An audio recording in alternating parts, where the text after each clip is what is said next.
Welcome to Mindscapes, our series of conversations with men and women whose ideas, vision and philosophy define our contemporary world. My guest today has been a winner of the Magsaysay Award. She's been described as the conscience of Pakistan. She's been the chairperson of the National Human Rights Commission in that country and a visitor to India as part of a women's delegation working towards peace between the two countries. This has been part of a larger initiative of Women for Peace in South Asia. I'm delighted to welcome Asma Jahangir. Welcome. What has the trip been like for you so far? Well, I think it's been hectic. It's been very thought-provoking.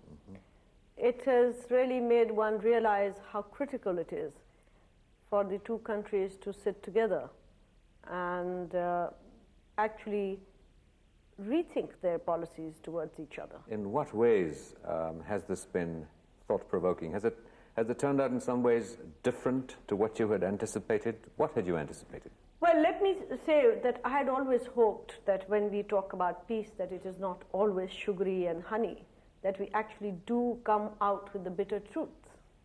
It's important for us to recognize that there cannot be the kind of animosity that is there without people actually feeling something.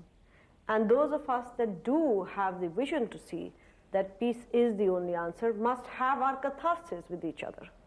And I think I had hoped one day it would happen. I was not too sure that it would happen on this mission at all, but it did. How effectively do you think this exchange really permeates down to the people? Well, let me tell you that this does not have to permeate down to the people alone. It has to permeate up to our decision makers. Of course, it takes its time, but whenever public opinion is built with the kind of commitment and conviction that was shown on both sides, it has a far lasting effect than oratory and rhetoric of leaders who are seen to say one thing one day and another thing another day because it suits them.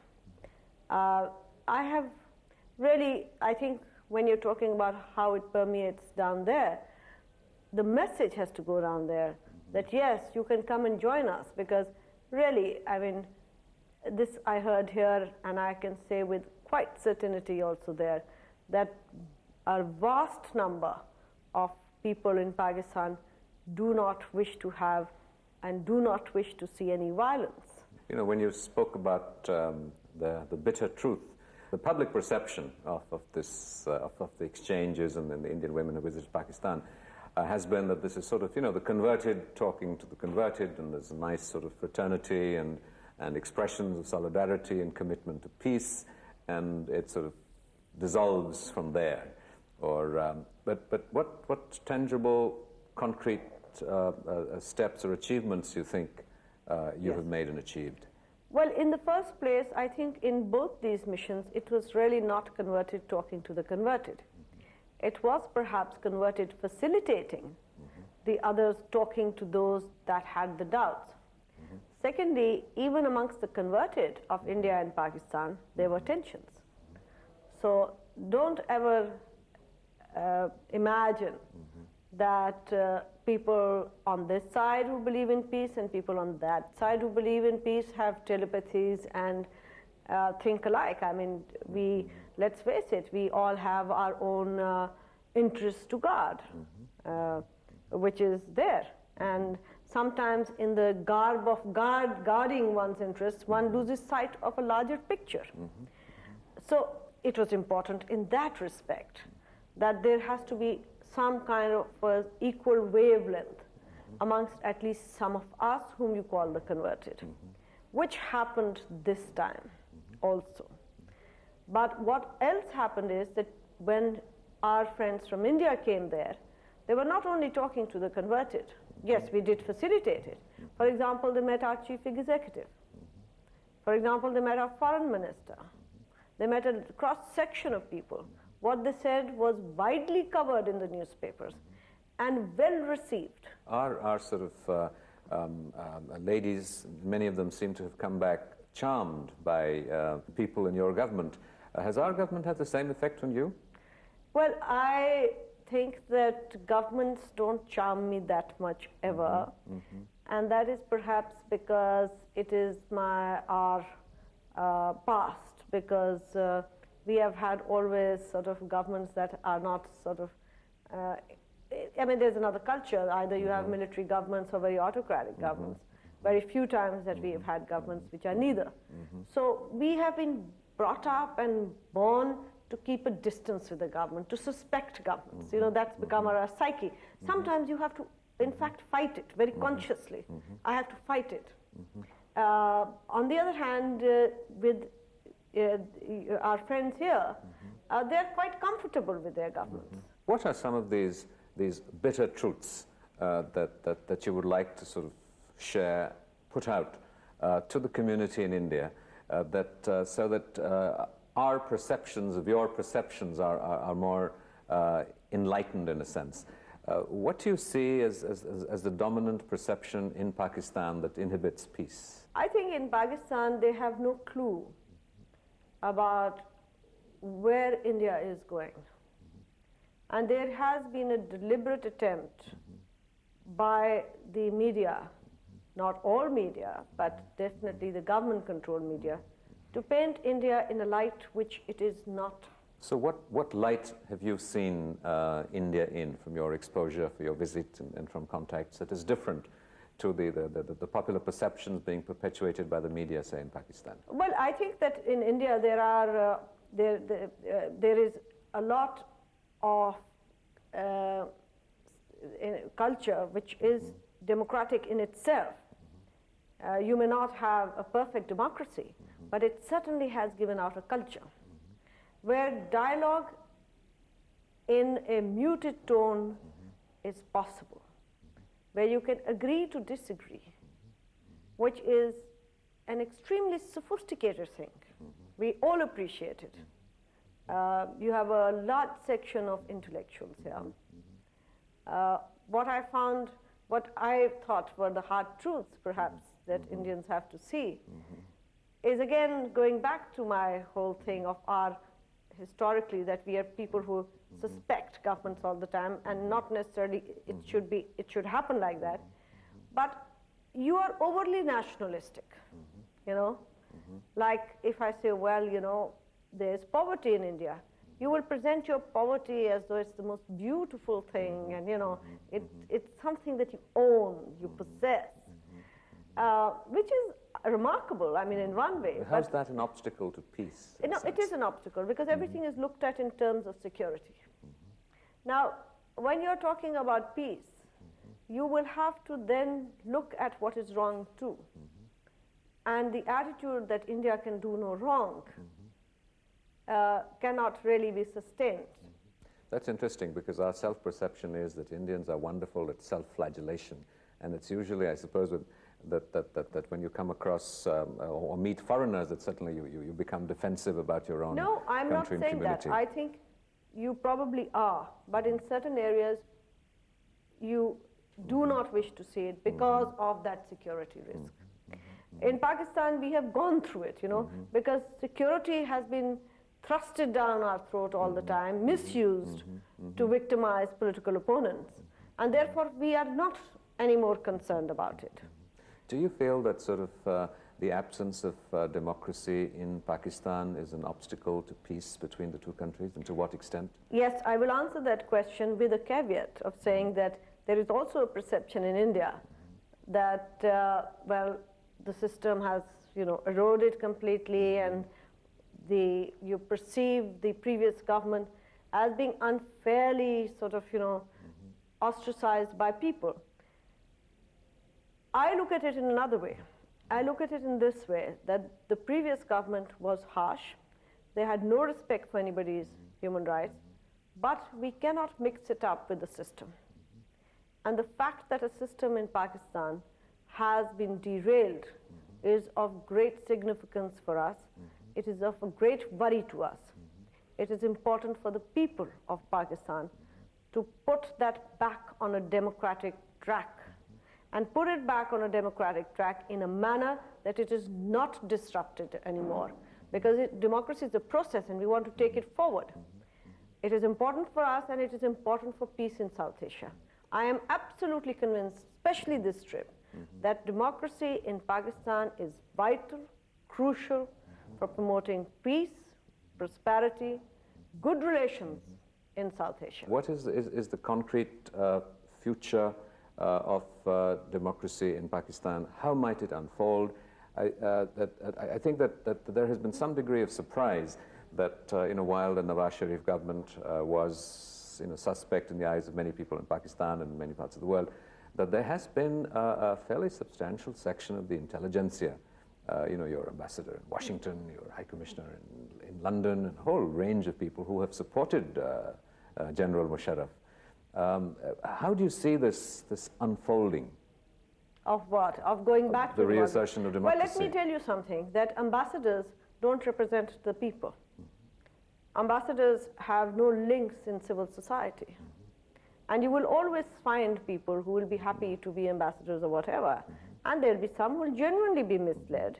Because after all, there were people who were very worried about what Mr. Nawaz Sharif was doing and felt that if now things are not taken in hand, there may be such a disaster that, and they may genuinely believe that that is the answer. I not saying that that is correct, because I am very politicized in that way. I believe in systems. I am a great believer in the system of democracy and for it to develop. But having said that, how it unfolds is anybody's guess. It's very easy to derail a system. It is very difficult to put it back on track. And what will be the casualty, what will be the price that we'll have to pay, will need all our maturity, will need all of us to put our heads together. Yes, it is fait accompli what has happened. But now we need, collectively, as a country, as a nation, see to it that it gets back on track without hurting ourselves, and at the same time ensuring that now it stays on track. So what kind of role do you think that the international community might play? Do you approve of President Clinton's position, say, on Pakistan? Do you feel that the global pressure to isolate Pakistan is desirable, might make the kind of impact that will yield to democracy? It's very difficult to say, because these global pressures can work the other way. If global pressures produced all their wishes, Mr. Saddam Hussein would not be there, and Mr. Milosevic would not be there. But the fact remains that global pressures to a point should work and must work, but it has to be from within our own society, where we have to actually determinedly believe in a democratic process. And let's face it, there is a dearth of leadership, not just in Pakistan, but the whole of South Asia. And what a transition for democracy needs is a wise leader. Where do you get them? There's only one, Nelson Mandela, in South Africa. Do you see yourself in that kind of potential role, perhaps? I wish I could ever think of myself in that kind of a role. I am nowhere near it. And I don't think that I even fit there. I have a very different manner of doing things, and I am not a politician. I don't wish to be a politician. But wouldn't you be willing to make yourself available for your country if that... Everybody makes themselves available for the country. I mean, for example, everybody gives a great price in our country. Sacrifice for becoming a minister in a military regime. That kind of sacrifice for the nation. No, I don't think the nation needs my sacrifice. Well, I'm quite happy doing what I am doing. Well, your life hasn't entirely been very easy in your interaction with the state and in the processes of your activism, which has earned the the admiration of so many people across borders, really. What has sort of, motivated, prompted you to sort of stand up and fight? You say my life has never been or is not easy.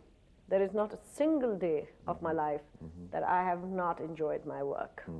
I absolutely enjoy what I do. I wouldn't do anything else.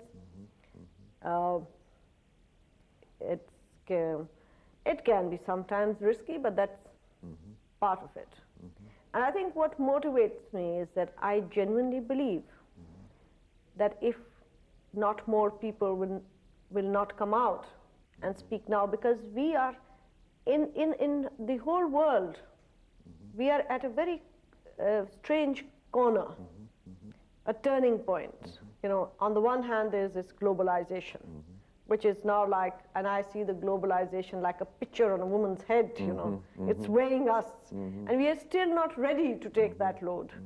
And on the other hand, we have all this tearing apart of our own societies, which were very much society, sort of extended families and the social structures eroding, which they had to, naturally, and then they are not backed up by the kind of facilities and infrastructure. And along with it is this tension of India and Pakistan. If you were to look out at say, you've been an activist for the rights of women in Pakistan in a very orthodox society, vis-a-vis the status of women. What would you tell people in India about the real status of the majority of women in Pakistan? Well, let me say that we are suffering in many ways like the woman in India.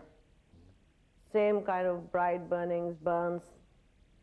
But an added burden on us is that there is very low visibility of women.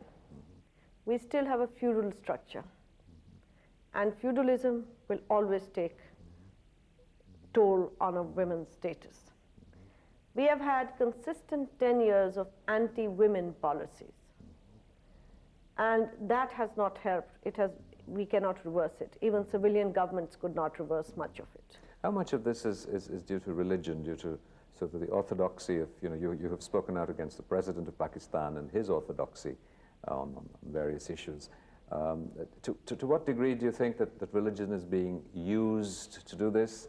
Do you have a liberal view of Islam that you feel is more dynamic and open and supportive of women than is being practiced by the Orthodox? You see, like for example, from 47 up to 1980, religion was not being misused to suppress women. I mean, there were odd-bod saying something or the other, but they were not given much importance. But it was the politicization of religion that had an effect on the rights of women. And when I say politicization of religion, when the state started to take the dictates of those who were extremists, and when the extremists got armed as well, then their word went with the bullet. And that is the fearful part in Pakistan.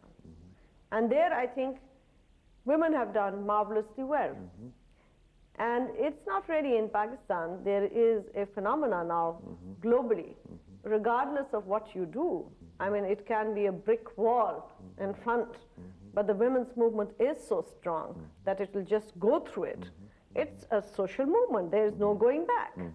Look at any other country of the world where you couldn't imagine that women would come out. Yes, this is the heartening point. This is the hopeful point. The women's movement, for example, the awareness has taken place.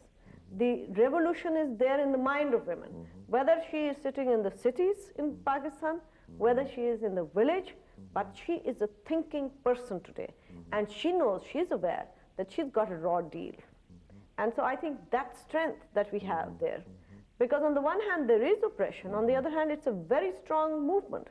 And the movement is not just the way you can look at it like a mass, it really does spread. And we saw, for example, last year, when our Senate refused to debate a resolution on honor killings, there was a procession in almost every town in Pakistan. It was spontaneous.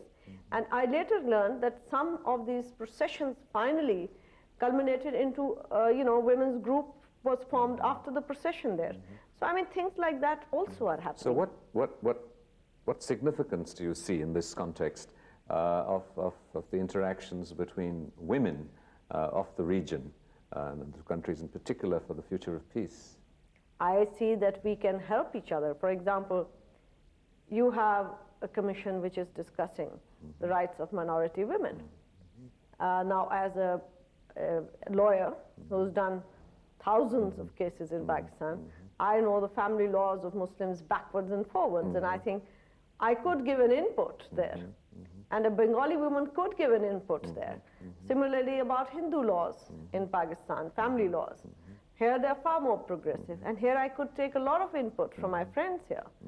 It's also the same kind of aspirations that we share. Women are less hesitant to talk, not so cautious, more candid, speak with feeling. They are not what I call expediency, trained. So I think in that way, this is a new kind of a diplomacy, which really is very effective in thawing relationships. Well, as one of the leaders of this diplomacy, and as a final question, what do you think might be the outline, the structures, the parameters of peace? What might a peace agreement look like? No, I am not saying that the peace agreement comes tomorrow morning. Sure. It is a process, sure. and the processes must take into account different things that have to be done before. I mean, I think, for example, if the government of India allowed a joint team of Pakistani and Indian women to visit Kashmir, to be able to see for ourselves, to... Both sides of Kashmir? Both sides of Kashmir. To be able to feel for ourselves, to be able to tell our sisters there that, look, you're not isolated. We are also there. So that's a part of the process. That's a part of the process. Sure. I think because you see, unless we don't end hostilities, then denuclearization is the second part of the process. And then I think that I would, for example, like more exchanges. We would like the governments of India and Pakistan to sign a treaty respecting the rights of religious minorities in their country, because that really sparks off the issues. I would What about cross-border terrorism, which is the big bugbear here? Oh, absolutely. They should have a convention on terrorism. Absolutely. I would like to see a South Asian human rights court, where widespread and systematic killings by state, non-state actors can be tried there. I would like to see that. Do you feel that with the present government and the present establishment in Pakistan, there is in fact that inhibition? Maybe they don't want peace immediately, or don't want peace? No, I don't think that. You see, now you really must understand this. This is another misconception. I mean, you come to the present government. For God's sake, for 50 years we have fought time and again. I think that there has been, over the years, people have become stubborn about their foreign relations. And there is A, habit, and B, playing to the tunes of those vested hawk that are there, who are not willing to reflect upon their policy, not willing to admit that it has failed, not willing to admit that it is taking too many lives. So I think that is what has happened. It's not this government or that government. Where has it ever not happened? Which government have you sort of sat with and said, okay, well, now things are so good that we don't need a visa to go across to see each other? I mean, we come here with reporting visa. In every city you have to stand outside like, sort of... As we go to Pakistan. Exactly, I mean, it's very humiliating both for Indians and Pakistanis to do that. And I think that this is something, these are some of the things, irritants, that should be immediately removed. Do you have the faith that this will happen, say, in your lifetime? It's been 50 years. Do you think it will happen? You know why I have faith? Because I think somebody's got to be really daft not to realize that if this does not happen, doom is what we are looking at. Thank you very much. That's been a great privilege. Thank you.